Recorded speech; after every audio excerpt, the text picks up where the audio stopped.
ఎవడండి బాబు వీడు, ఎంత చెప్పినా వినడు, గుప్పు గుప్పున వదిలేస్తాడు, తప్పంటే అసలు ఒప్పుకోడు.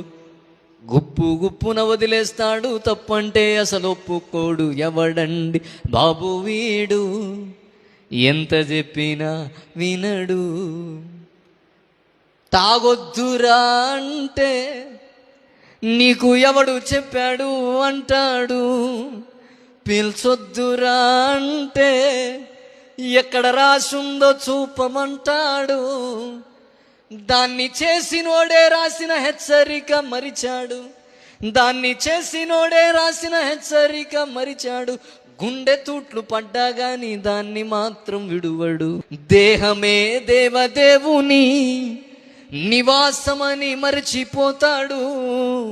పరిశుద్ధంగా ఉంచుమనే క్రీస్తు ఆజ్ఞనే లెక్క చేయడు. పాడు వ్యసనములతోనే నరకమునకు పోతాడు.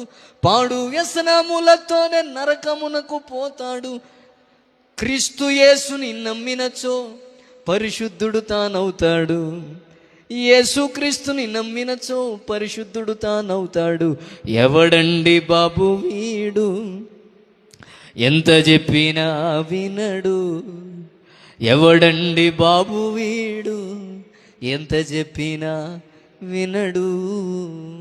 దేహం ఏందంట? ఎన్నిసార్లు విని ఉంటాం మనం? మీరు దేవుని ఆలయం, దాన్ని పరిశుద్ధంగా ఉంచాలి అన్న మాట ఎన్నిసార్లు వినుంటావు?